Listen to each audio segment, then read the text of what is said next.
Thank you so much for tuning in to Split Pea Scoop. My name is Rachel Marisha Morrison. Before we start, I would love to share with you my credentials to assure you that you're in good hands and good ears at Split Pea Scoop. My Master of Science degree is in nutrition. My Bachelor of Science degree is in adult health and physical education. I am an American College of Sports Medicine certified group exercise instructor. I am also certified in first aid, CPR, and AED by the American Red Cross. I'm an author of 2 books.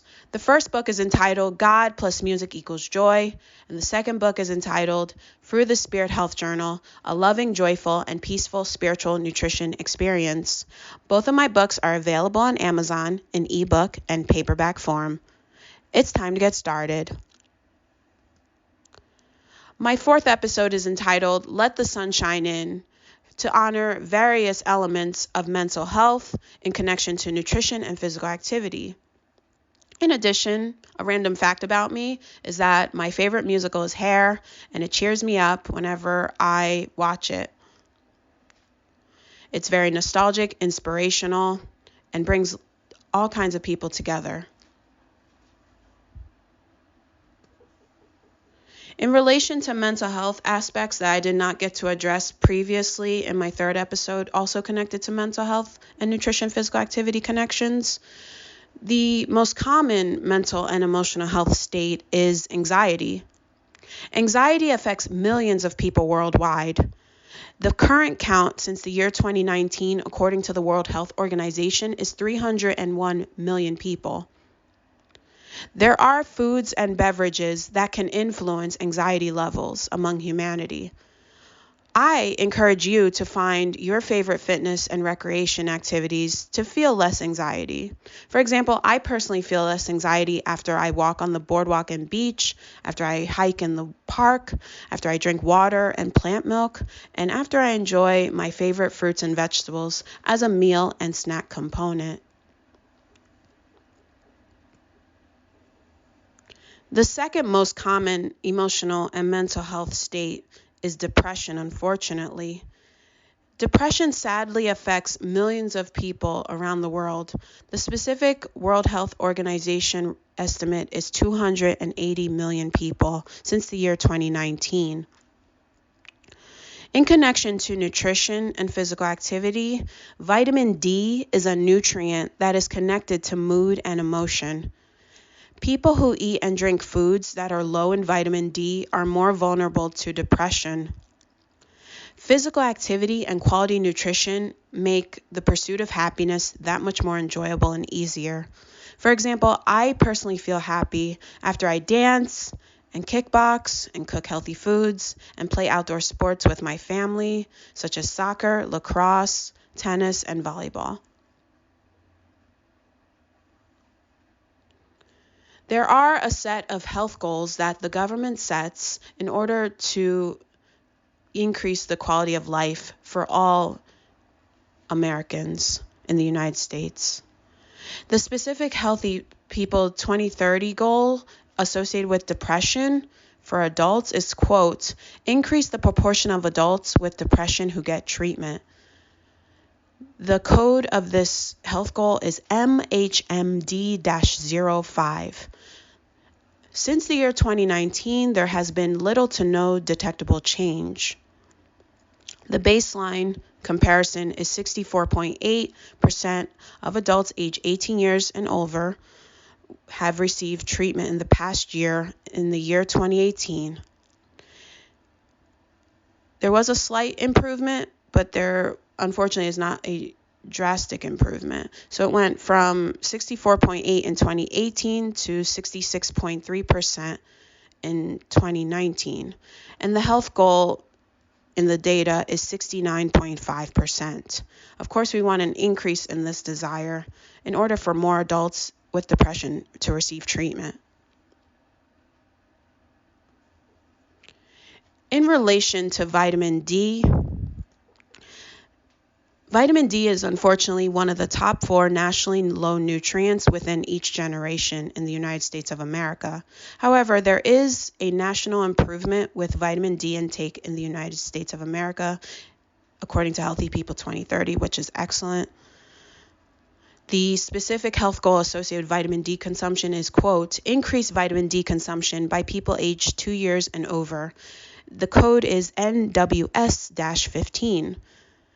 As previously stated, there is an improvement due to the data going from 15.7 in the years 2013 through 2016 up to 17.7 micrograms in the years 2017 through 2020. The target is 18.8 micrograms to honor all needs across all lifespans. The nutrient that boosts vitamin D absorption is calcium. Calcium consumption is, however, worsening, unfortunately, among individuals in the United States of America. The health goal associated with calcium consumption states in verbatim, increase calcium consumption by people aged 2 years and over.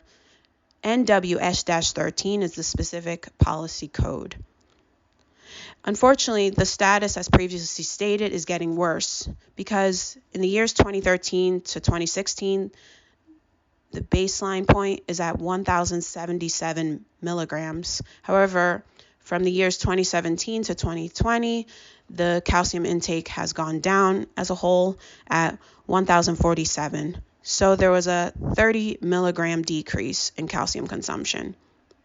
And the target goal is 1,184 to honor all population needs. As a reference point, I am a 37-year-old very active woman. And as a 37-year-old very active woman, I personally need 1,000 milligrams a day of calcium.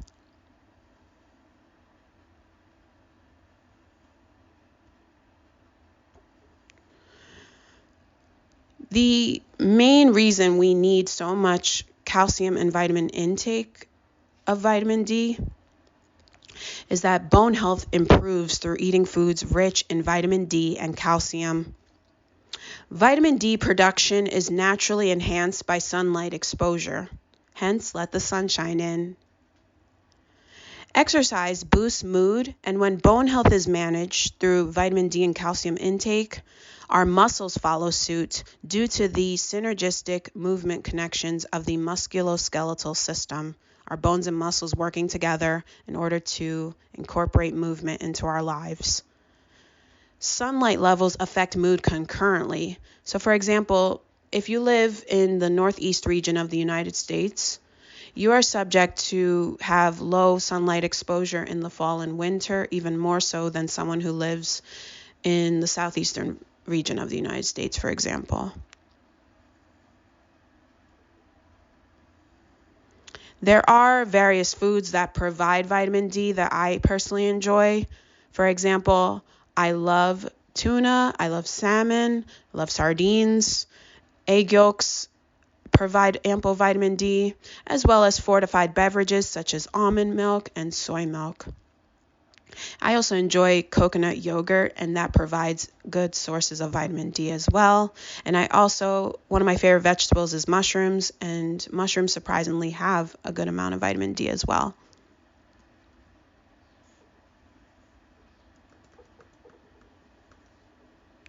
Foods that provide calcium that I enjoy, and I encourage you to enjoy also. Soy milk also provides vitamin D and, of course, calcium.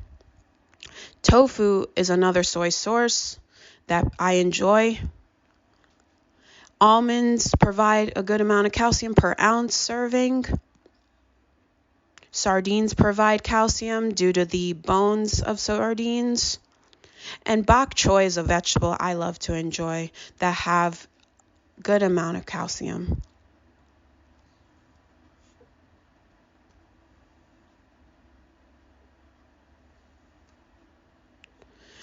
The next mental health connection I will discuss is eating disorders, such as anorexia nervosa and bulimia nervosa. Unfortunately, the prevalence of eating disorders around the world is 14 million people. For example, I personally struggled in the past with bulimia. I felt pressured to be a certain size as a teenage girl. And as a woman, I now feel a lot more comfortable with my body image due to the nutrition passion I have and due to the fitness passion I have in life. It's very unfortunate that many people around the world feel pressure to be a certain size or a certain appearance and maybe going under the knife or maybe doing surgeries and taking substances that are catabolic or anabolic. And it just breaks my heart. And I hope that this podcast assures you that you are not alone and that you have support and you have someone here for you if you are going through this or if you know of anyone who is going through this. Furthermore, there is a condition called female athlete triad, which is associated with an eating disorder condition. 3 conditions: eating disorders, irregular monthly cycles, and bone health. So it's all full circle to what we're discussing today. You are not alone. You have support. You have people who love you. The final health condition I will discuss today is post-traumatic stress disorder.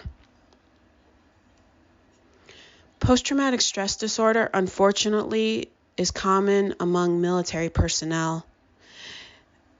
I have utmost respect and honor and gratitude for those who are impacted by post-traumatic stress disorder in the military and individuals and families affected by post-traumatic stress disorder. Memorial Day weekend is coming up, and Memorial Day, of course, is coming up. Therefore, it is my deepest honor and deepest respect to wish all of you a wonderful Memorial Day. And my heart goes out to military personnel. All of you deserve a wonderful, amazing quality of life. And thank you for your service.